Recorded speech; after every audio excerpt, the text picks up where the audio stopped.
Hey everyone, I'm Gracie. Welcome to the Grace of a Military Child podcast. The world should know how unique military children are.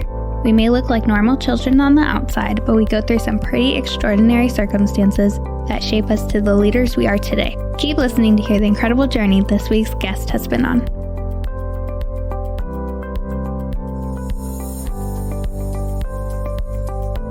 Hi Kim, welcome to the podcast. How are you?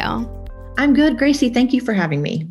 Yes, awesome. I'm super excited to have you on and hear more about your experiences as a military child and what you're doing now. I can't wait. So what kind of questions do you have, my dear? That sounds like an old lady. I am, though, compared to you, because you're so young and so adorable. So Thank you. Well, tell me a little bit about your dad who served and his branch and his experience kind of in the military. Sure. So my dad served with the Marines. He was actually drafted to the Army out of college and said, maybe not the right path for me. So he joined the Marines and he put in 30 years. He ended up going to officer candidate school after college and becoming an officer and ended up as an 06, which is a colonel. And his duty stations took us everywhere from Hawaii to Washington, D.C., to the Pentagon, to, Quantico, North Carolina, Japan, you name it, from like that whole Marine base areas, those areas. We went to a couple places a couple of times. I think just because he really loved certain areas, or maybe certain areas improved his track. He went to Air War College. He was attached mostly to a lot of air bases, actually, just because I can't exactly tell you what his MOS is because I can't remember, because every time he tells me, I'm like, huh? Right? But my mom would often tell me, and a lot of ladies officers' wives like to wear the ranks on their shoulders. And I'm sorry, my dad is the one with the rank. The kids and the wives, we're here as dependents and we do what we can to support him. Mm-hmm. We don't carry that rank, and we certainly haven't done anything to earn that rank. And so my mom tells a funny story. She said, there'd be a lot of parties where the wives would sit around and go, oh, well, my husband is a pilot, or my husband would do this. What does your husband do? And she would be like, yeah, my husband tells your husband where to go. So, she just kind of nipped it in the bud and would walk and talk to somebody who was a little more real than, who wanted to talk about whose husband was better. That's just not the way I was raised. And my dad made it very clear that we served in our own right. He certainly made us feel like we were a part of it, but we never wore his rank. He was a really solid Marine. And what I love about him is that he was the kind of Marine that would get in the trenches with his men and not stand over it and order them what to do. And so I learned the work ethic from him that I have now, which is just work harder than the people that are working for you ever expect you to do, so that you can inspire them and lead them in ways that they want to follow you. Right. Mm-hmm. So that's my dad. Yeah, I think, as leaders, which your dad was a leader, like as leaders, you have to be able to complete a task if you're asking someone else to complete a task. Mm-hmm. If you're not willing to complete that special task or whatever it may be, then why are you going to ask someone else to do it? Right. Absolutely. Yeah. And you kind of got to know your stuff if you're going to complete that task too. So you got to do the hard work that it takes in order to do the work. And he worked his little hiney off. Yeah. He's still living, thank the good Lord. He went to Vietnam and has served in different ways that was highly classified that I cannot talk about, that I probably don't know about, but I might have overheard a tidbit or two during my lifetime. Mm-hmm. But he amazes me. He amazes me in all the ways that he has helped develop certain things within our American culture. Yeah. And it's so cool to hear about, different generations talking about, the military experiences and how much, the military has changed and even in some ways improved, over the past, few decades even. Yeah, definitely. So that's the answer. I know it was a long-winded one, but I love my dad and I love my Marine. Yes, for sure. What was it like, moving all over, moving to different countries, experiencing different cultures, even different cultures within the United States?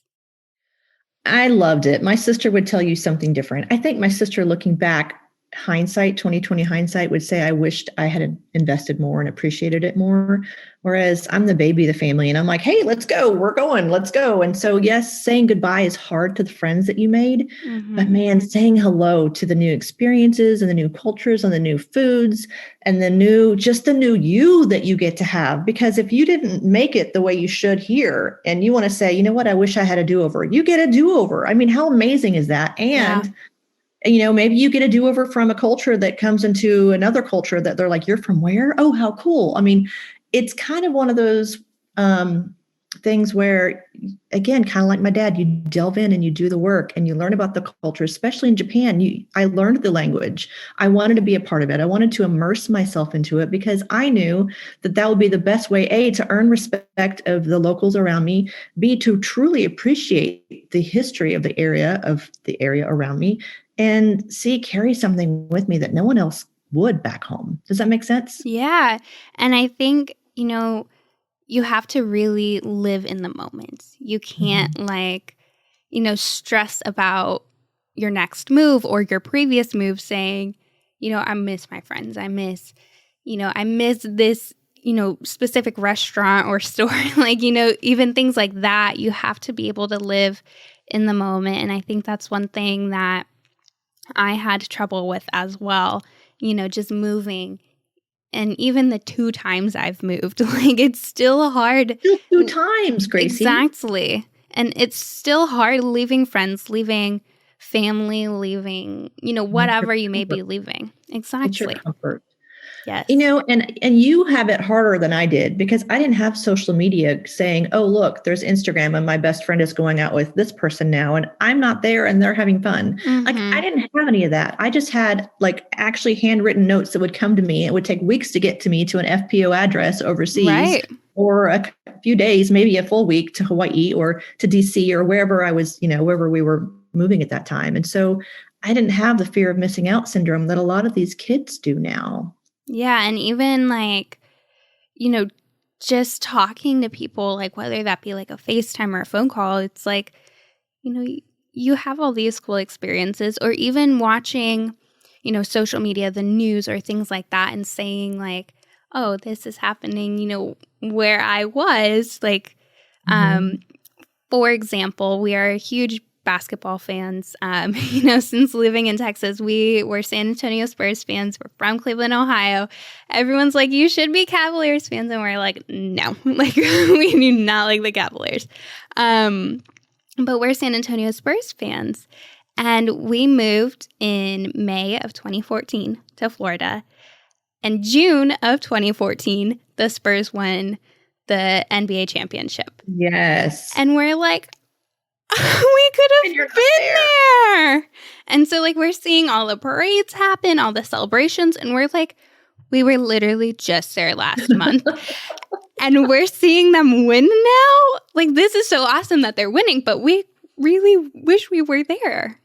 Yeah, that's your payoff, right? You've invested all the time and the tickets and the, the view time, the airtime, and then you're like, I can't even celebrate.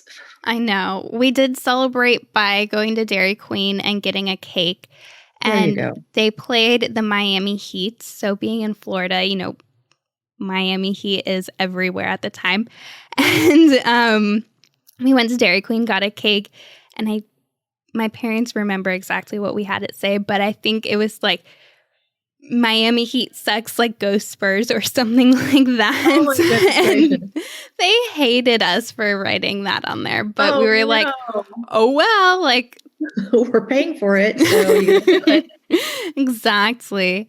But those moments of, missing out and fear of missing out, it's so hard, whether it's a big moment or a small moment, it's hard to look back and say, I missed that. Or, but in the end, it's you missed it for a reason, and there's something so much better that you get to take part in.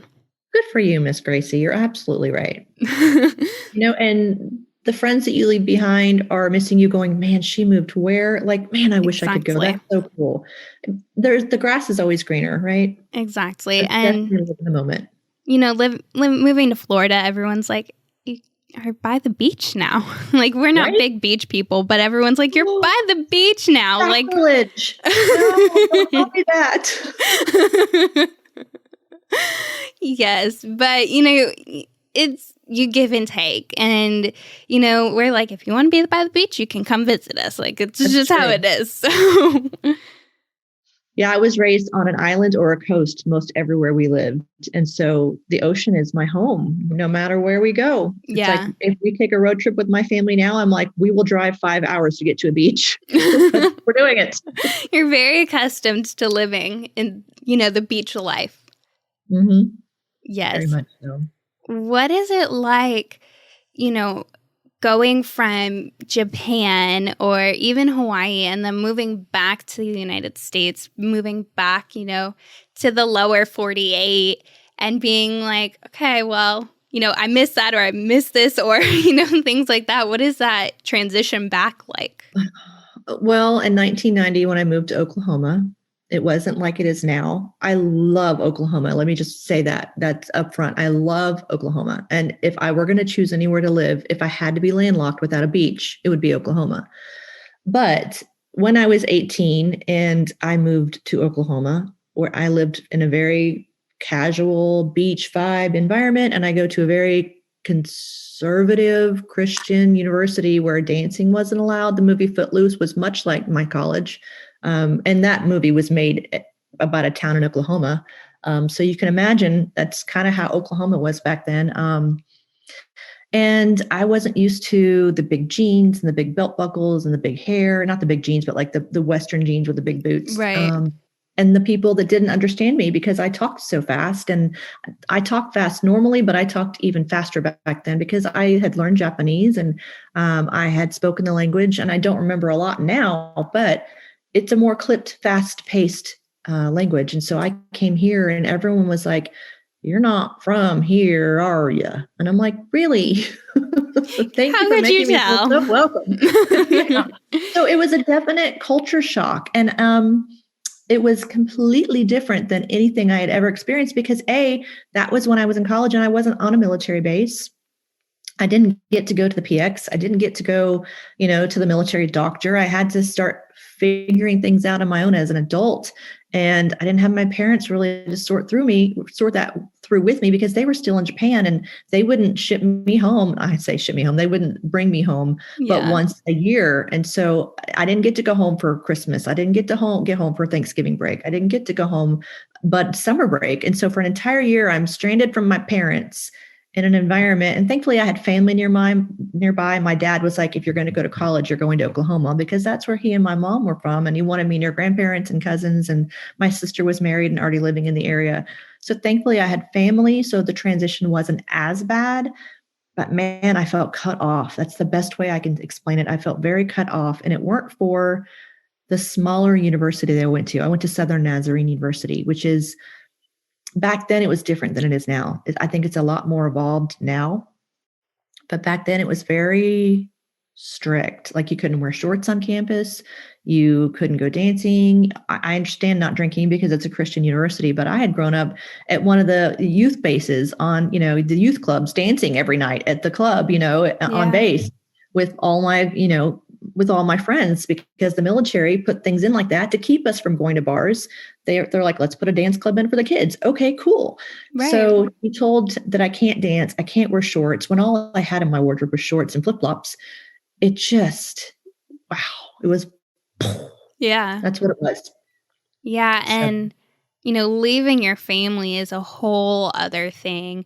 Like, for us, the military made us so much closer and close knit of a family than, we would have been if we were a civilian family. And so I see that in a lot of military families that they're just so much closer together. Yeah. And then literally moving, almost to the other side of the world without your family with a culture shock, it's a huge change. The one thing that my parents found every time we went to a new base was a church. So that became our family away from home, was our church family. And so it gave me a reason to go, okay, now I'm at school and I do have some family here, but who can I reach out to that's like me and is like-minded? And thankfully I was at a Christian university to where I found some friends that were a little more wild like I was, because colonels' kids and pastors' kids, preachers' kids are notorious for rebelling. And so I hung out with all the Yes. preachers' kids. But we had that faithful biblical foundation. We just had never been able to be, as wild as we could until we went to college. So in that way, I found my people, just like I had my people every time we moved to a new base, right? But if it hadn't been for my girls at SNU, which Anissa, Whitney, and Kim, if you're out there, thank the good Lord for you, because I wouldn't have survived. And if I hadn't had my grandparents and some family members going, "Hey, have you eaten? Do you need laundry?" Like, it would have been really hard. Yeah, it's definitely hard moving and making friends to begin with. And then just everything compiles up and you're like, okay, this is, kind of harder than I thought it was going to be. And, the military teaches you as you move, and every time you move, you have to break your shell.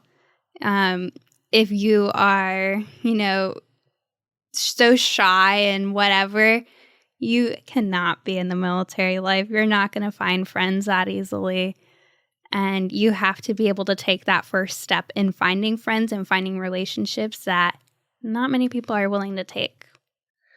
I remember the first day of college, Beacon's Movers actually moved my stuff to the dorm, and I was the only one on campus that had professional movers moving like an entire truck. Like, it was like probably 4 boxes, but it was on a big truck, right? Yeah. And everyone was like, "What's with the moving truck? Who's this girl?" So it automatically made me like, well, we got to meet the person that had the moving truck on campus. Yeah. So yeah, it's funny.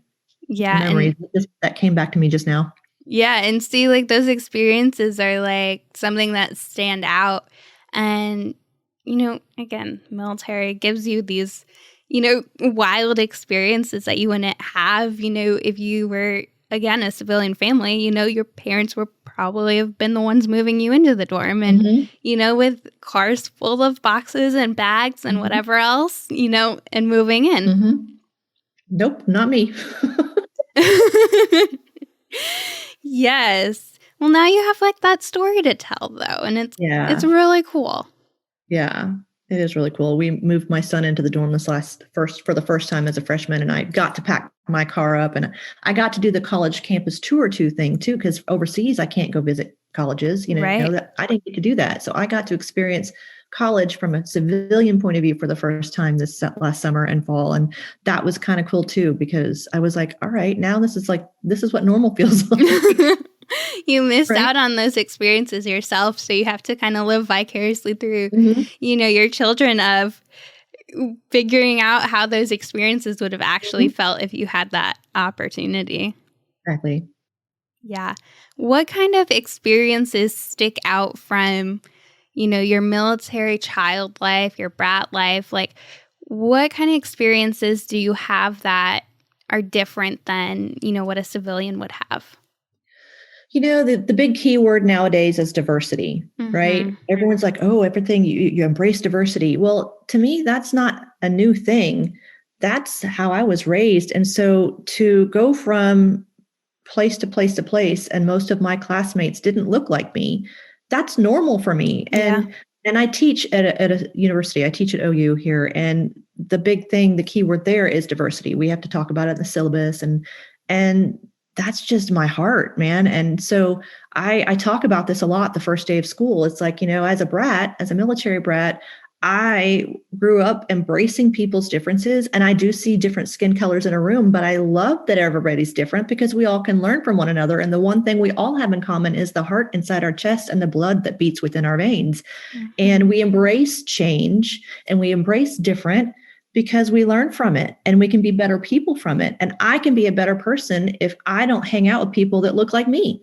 And I think, a better person as a brat because I learned about different foods and different backgrounds and different cultures within the American-based system, no matter where we lived. I mean, I had locals that, there were locals that paid to have their kids go to an American DoD school. So we had a lot of Japanese students there too. And so I think that's what makes my brat experience different, is that I don't have the keyword diversity as a trend or a thing or things we have to start promoting or being part of propaganda. It's who I am. And I just love people. I have friends who have good hearts.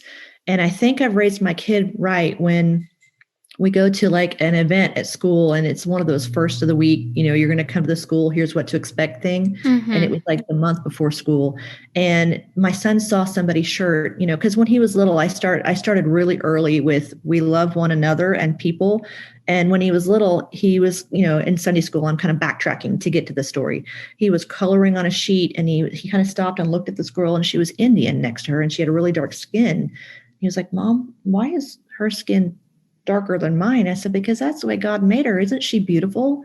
I said, you should tell her how beautiful she is because that's how God made her, just like God made you the way you are. And he was like, oh, yeah, she really is pretty, Mom. So she's not pretty. I mean, she is pretty, not the Indian girl is pretty, right? She's pretty. Yeah. And so fast forward to this college event, and he was like, hey, Mom, did you check that guy's shirt out up there? That was a really cool shirt. And I'm like, I'm looking around. There's like tons of guys in shirts. I'm like, well, which guy? And I'm like, and there's actually one athlete that's in the room that's African American, right? And he was like, the guy in the red shirt. Well, that was the guy in the red shirt who was African American. And he didn't say the black boy up front. He said the guy in the red shirt because he's a guy in my son's eyes. And I'm like, I've raised my kid right when he doesn't have to put a label on something. Mm-hmm. And it's not that we don't appreciate everyone for what they look like, but we just look at them as human beings. And so I'm glad that my kid is following in those footsteps. Does that make sense? Yes. And I think one thing, especially doing those overseas moves that you had, you are so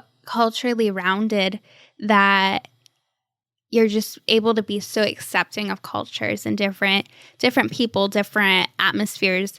And, you're able to now pass those on to your child.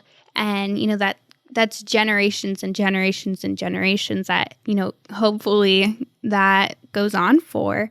Mm-hmm. And one thing that the military does, and I notice a lot, and I always say, what values that we instill in our service members, we instill in the family, we instill in the grandkids, the great grandkids, it just trickles down. It is. It really is.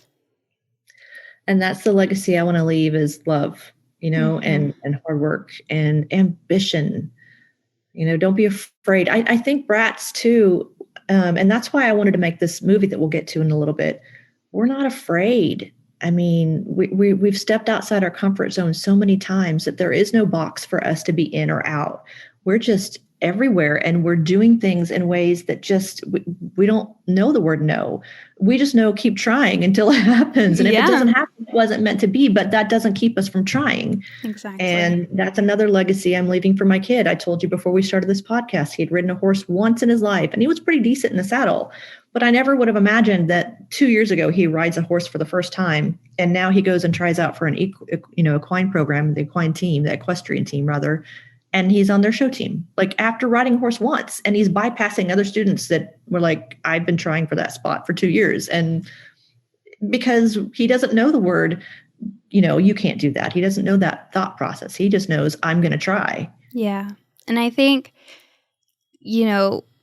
growing up in a military family, it's that you don't take no for an answer. Mm-hmm. You always try.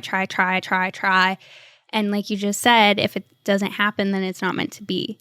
We're just such hard workers that, again, going back to the work ethic, that we're just going to make something happen. No matter how much work it takes, no matter how hard something may be, it's going to happen. And, that's the bottom line. Amen, sister. Yes.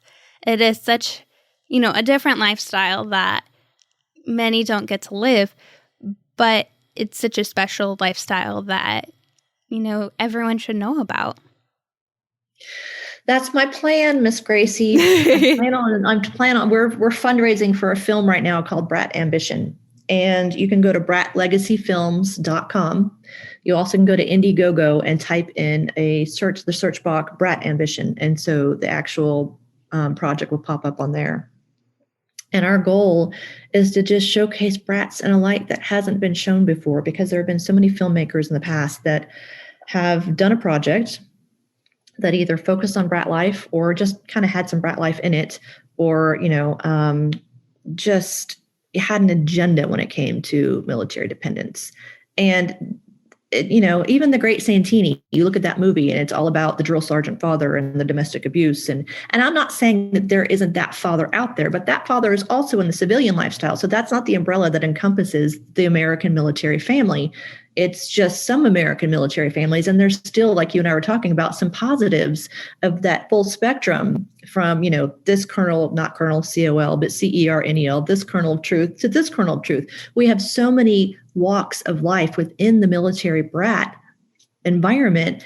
And there's so many positive stories that don't get showcased because people have such a selective view or a just an agenda that they want to paint, and so that's myself. I'm directing. My executive producers, one is John Schwab. He recently starred in The Queen's Gambit. I don't know if you've seen that on Netflix yet. He was a brat with me at Kubasaki High School in Okinawa. And then Brad Heath, who was producing the Kaimichi project, which we'll be releasing soon. And so the three of us were like, you know what, we're doing this.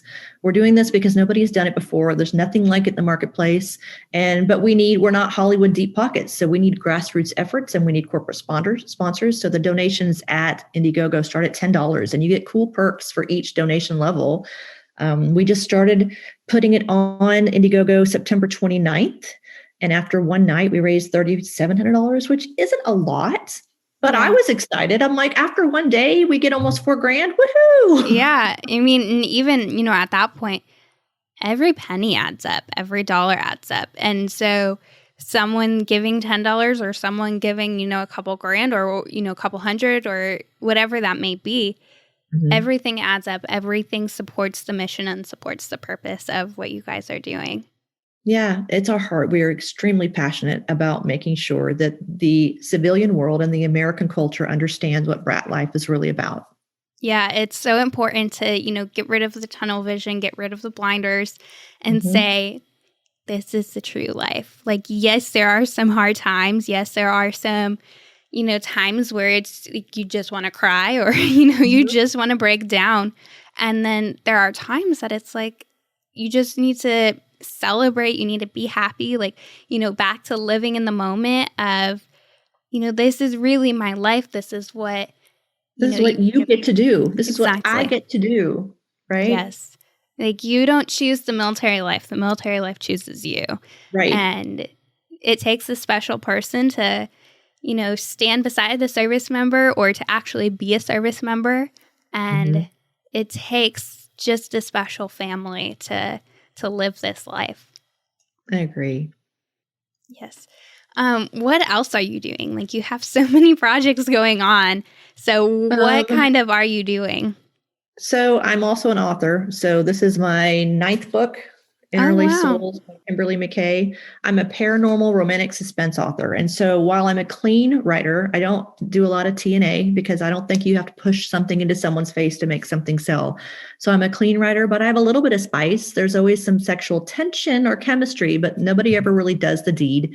There's never any graphic words or visuals, word pictures in your face.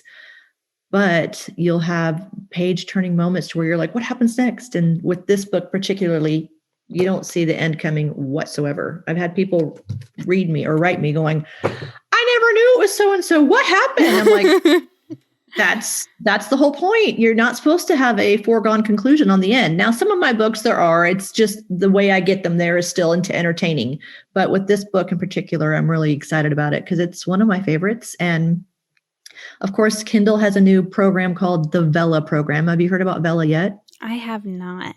Okay. So Vela is, think Netflix for readers or Wattpad, Wattpad. So Vela is you pay per episode. And so, I'm doing my first sci-fi fantasy on that just because I wanted to try a new genre. But the first 3 episodes are free. And then you get to kind of pay coins for other episodes. And so writing is a passion. I've been doing it since I was, able to pick up a pen and put syntax on a page. No one could read it, but in my head, I knew the whole dramatic. You knew what you were saying. Yeah, exactly. Between that and the film, I'm teaching a media creative writing, a media broadcast writing class at OU. I also have a full-time job outside of that. I'm a mom, I'm a wife. I'm sure there's something else I'm forgetting. My husband and I have a marketing consulting on the side. We help with video production and logos and advertising and things like that. So that's about it. Not much. Not much, but you got a full plate. Yeah. But again, I think that's because of my background, like constant change. I need that because if I don't, I go stir crazy. I've been in this house for 5 years and I'm already like, okay, what can I change? Can I do something to the walls? Can I do something to the outside? Can we move the furniture around? Like I constantly need something new. And that's almost a detriment to the lifestyle because I'm not that kind of person that can do 20 years in one place. I just can't. So I've got to have that constant momentum or a full-time job that constantly changes within, So sorry, that was a long answer. No, don't be sorry. How frequently did you and your family move? On average, every 3 years. It was between 2 and 4 years, but sometimes it was back to the same place, which was kind of cool because, go to Hawaii, come back to Hawaii, and it feels like home. I think the most time I spent was in Hawaii. We lived in Kailua, Kaneohe, and Honolulu, all three. We also went twice to Virginia. So he was at the Pentagon and at Quantico. And so, again, we had multiple moves, but sometimes it was to the same place, which was kind of cool. And then when my dad was unaccompanied, we would always come back to Oklahoma and stay a year. So that was kind of to being around family. I think when I was 3 and when I was in 7th grade, we came back to Oklahoma for a little bit. Yeah, so you constantly always had that scenery change, every couple of years. And, that's, again, something, going back to the military instills this change in military kids. And it's like, you can't stay put for long. Like, we are, accustomed not to plant roots and, plant roots and, be where you are, but be able to pack right up and move on to the next duty station at the drop of a dime. Like, You're not there long. You got to be able to pack up and move whenever, the military says so. And when it comes to that point, you're like, okay, I'm out. See you later. And we're expert packers. That firsthand, right? Because we have the whole tuck and fold thing and all the, all of it. Yes, you have to know how to pack. Mm-hmm.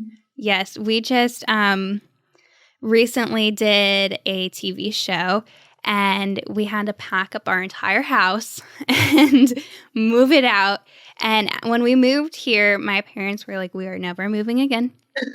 Never moving again. Right. If we move, we are selling the house, selling everything with it, and we are out. Like, we will buy new, we'll start fresh. And then when this opportunity came, we were like, we have to pack up our whole house again, don't we?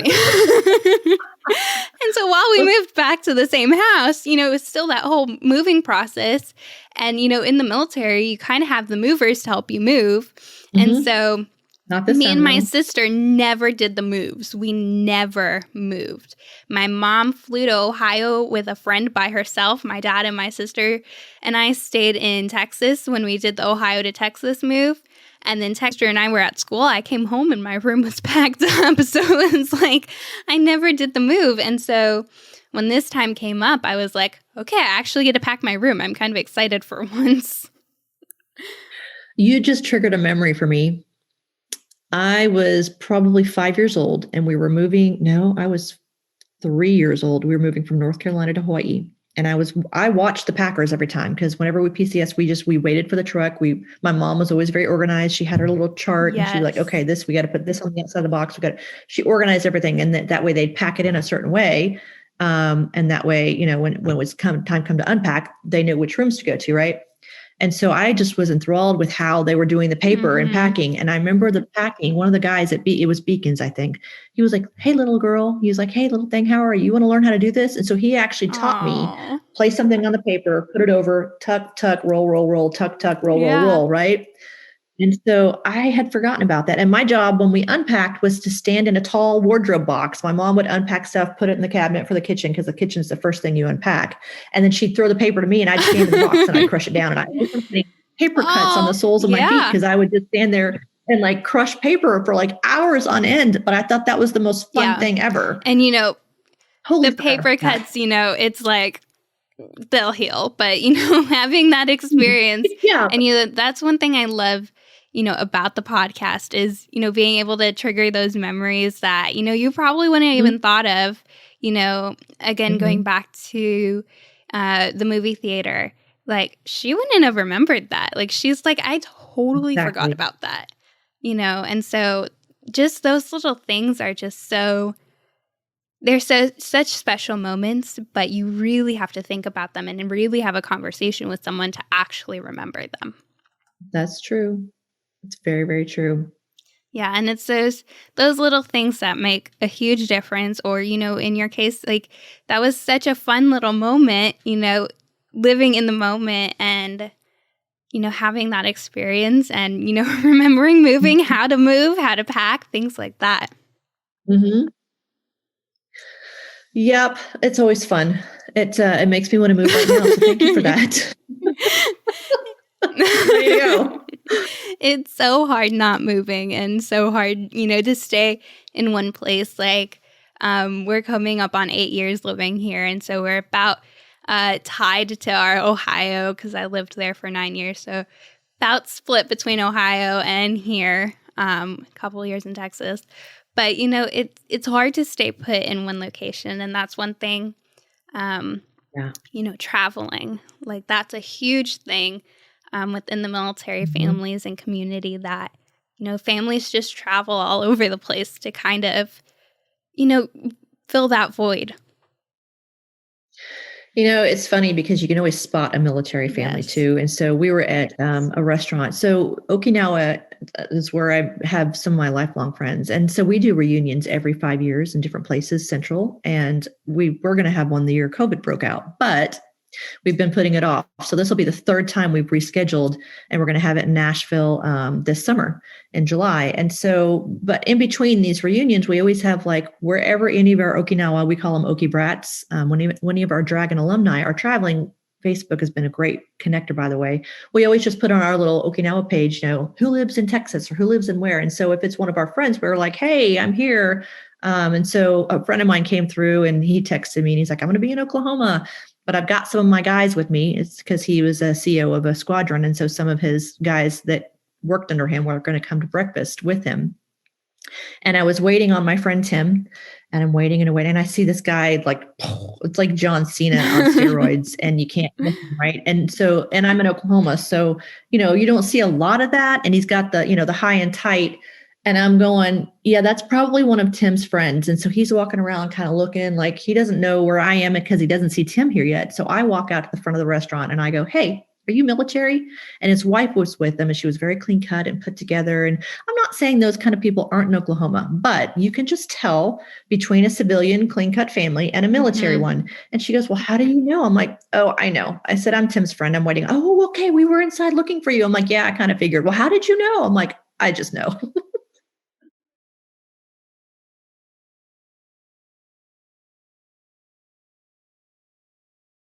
Mm-hmm.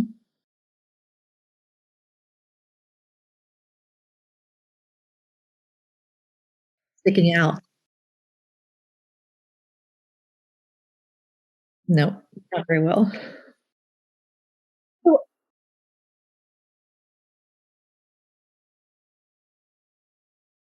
Mm-hmm. And that's one of the things my dad went overseas. He was like, you need to know some things. If you're going to be, off base at all, you need to, like, certain things you've got to be aware of. If you walk in a room, always know your exits, always stick with your back of the door. And if somebody's watching you longer than they should, then there's a reason for it. And you watch them and you make sure you have an exit strategy. Like, always have and if you need to find something as a weapon, you figure out in the room what can be used as a weapon. Always, because even though Okinawa, there's not a lot of crime in that area, it's not crime that's reported. People did go missing and things did happen, and, stuff happens. So that's one reason why, because these military brats and military personnel do stand out, he had to go through some self-defense moves with me and make sure that my head was in the game, right? Anyone's following you longer in a car than they should, take an alternate route. Those type of things. I think those are things that, the entire world should just be aware of and to be on alert, more or less. But, being in the military, your parents tell you, like, you have to always be alert. You have to always be on the watch out. And some places are more dangerous than other places, even though they might not seem dangerous. They really can be. And so going through those steps, it may seem like hard and whatever, but it becomes second nature. And, even now that I'm an adult, it's like, okay, I'm still, aware of my surroundings. Like, you still have to be. And that's something that you learn along the way of a military life. That's good. I'm really glad that you are aware of that. Especially a lot of young people your age, they don't have that life experience. And so they've come from these small towns and they're like, hey, I'm going to college and life is great. And everything's supposed to be where their town is the only thing they've experienced. So they don't understand that out there, people are different and they will take advantage. And if you look vulnerable, or if you're not paying attention to your surroundings, stuff can happen. So I've probably beaten my kid over the head with stuff more than I should, because now he just is like, oh, there goes my mom again. But hopefully if he ever needs that piece of wisdom or that gem of wisdom in a time of, crunch time, it'll come back to him and he'll be like, okay, I know what to do. Yeah. Hopefully. Yeah. And it's so important to just be aware, just know your surroundings, know your exits, and especially after my dad's injuries and stuff, it's he always picks the first seat when we sit down at a restaurant. Like, he has to, if there's a corner, he sits in the corner. Like, he knows his surroundings. He's always on the watch. Like, it's just something that's been instilled in him, from not only the military, but from the experience that he's had with his injuries. And it's learning as a child, and especially at such a young age, it was, okay, where are you going to sit? And things like that. Yeah. And now we walk into a restaurant, we know exactly which seat he's going to pick, and we all sit down, and it's not as like, okay, let's take a minute and examine this whole thing. It's just second nature now. Yeah, that's really cool. Yeah. So the last question I always ask is, what piece of advice would you give to another military child? Current, about your age or younger, in that genre or that era, rather? Anyone. Just know that there's light at the end of the tunnel. Like, we understand when our parent comes home and the look on their face, we probably know they've gotten orders. Just know that there's some good coming, and to focus on the positives, because the negatives can beat you down. And so even if you have to get out a piece of paper and write down the pros and cons and focus on the pros to get you through, the blessings, I mean, one of the things I've coined is, there are blessings in the chaos of life. There are always blessings and always good things to focus on when times are getting tough, whether it's your dad's gone through an accident. Well, he's home with you now and you get to spend more time with him now. So, trying to focus on or finding that positive is really how you're going to get through the day sometimes. Yeah, I totally agree. And we've done that so many times as a family now. And embrace your surroundings, just like you said, live in the moment. Find something exciting to be excited about. If you can't get excited about where you're going, you can find one thing about that area and go, you know what? I don't like where I'm going, but this one thing looks cool. Yeah. Again, whether big or small, yeah. Even if it's just that your family's with you, like you'll end up figuring something out and finding something you love about your area that you're in.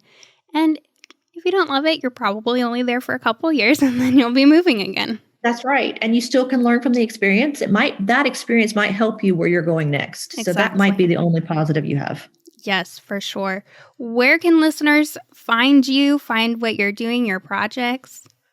KimberlyMckayAuthor.com is my main site. A pop-up will pop up saying, join our newsletter. If you don't want to join the newsletter, just click X, and then you can actually browse through the site.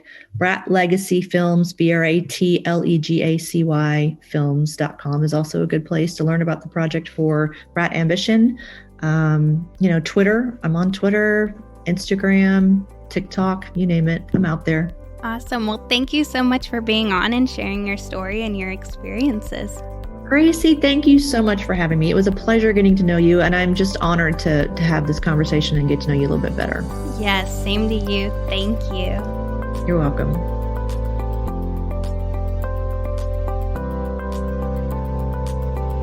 Thank you all for listening to this week's episode of Grace of a Military Child podcast. If you enjoyed listening, don't forget to follow, like, share, subscribe, review, and comment. You can also follow us at Grace of a Military Child podcast on Facebook, YouTube, and Instagram for more podcast-related content.